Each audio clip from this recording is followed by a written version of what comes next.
अहिल्यानगरच्या चोंडी येथे अहिल्यादेवी होळकरांच्या जयंतीनिमित्त विविध उपक्रम सुरू आहे। आपल्यासोबत भाजपचे आमदार गोपीचंद पडळकर आहेत।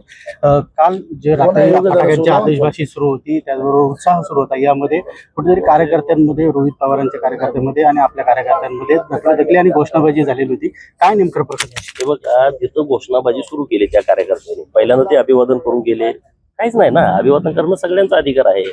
12 10 मिनिटं कमी असताना तिथे गेले, त्यांनी अभिवादन केलं, फटाक्याची काही किरकोळ त्यांनी आतिषबाजी केली, इकडे ड्रोन शो चालू होता, म्हणजे ड्रोन शो डिस्टर्ब व्हावा यासाठी त्यांनी तो उद्योग केला। ठीक आहे, तो विषय सोडून दिला, अभिवादन केलं। राज्यपाल महोदय, माननीय शिंदे सर, बाकी सगळे हजारो लोक होते, तुम्ही पण मीडियावाले सगळे होता, ते अभिवादन करून गेले। आम्ही आमच्या पद्धतीनं थांबलो, परत फायर शो चालू झाला, परत ते अर्ध्या तासानं परत तिथं आले, परत घोषणाबाजी। मग आता हे होणारच ना, घोषणाबाजी करताय तुम्ही। परत बाहेर रस्त्यावरती 1:30 वाजता मी बाहेर आलो जयभाऊ गोरे मंत्री महोदयांना घ्यायला, तेव्हा तिथं रस्त्यावरती गोंधळ, रस्त्यावरती धिंगाणा, पोलिसांशी वाद, पोलिस विनंती करतायत। हे करायची गरज काय? म्हणजे तुम्हाला गालबोट लावायचं काय जयंतीला? दरवर्षी हे उद्योग होतोय।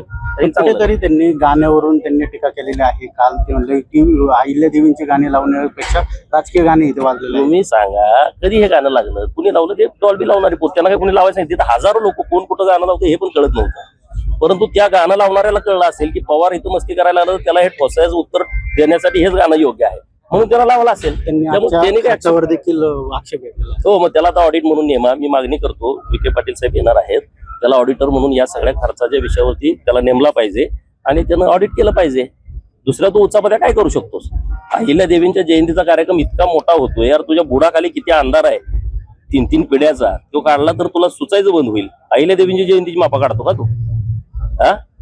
कुठेतरी म्हणजे त्याच्या पोटात पोटसून उठलाय। अहिल्यादेवींची जयंती इतकी मोठी व्हायला लागली, हे त्या बोलण्यातच कळतंय। कुठेतरी मनोज जरांगेंचं जे आंदोलन आहे ते स्थगित झालेलं आहे, त्यांच्या मागण्या ज्या आहेत ते सरकारकडून पूर्ण करण्यात आलेल्या आहेत। काय आपली? हे बघा, सरकारने कुठली भूमिका घेतली? काल रात्री उशिरा झाला तर आम्ही तर 2 वाजेपर्यंत होतो, परंतु आमची स्पष्ट आणि स्वच्छ भूमिका हीच आहे की ओबीसी वरती अन्याय होता कामा नये। ओबीसीच्या संदर्भामध्ये जे काही खोटे दाखले काढतायत लोक, कुणबी, बोगस कुणबी कागदपत्र वापरून, तर त्यांच्यावरती आमचा आक्षेप आहे आणि त्याची चौकशी झाली पाहिजे, त्यांच्यावरती गुन्हे दाखल झाले पाहिजे, SIT स्थापन झाली पाहिजे, ही आमची मागणी आहे। हे होते गोपीचंद पडळकर, गिरीश रासकर, जय महाराष्ट्र न्यूज, अहिल्यानगर।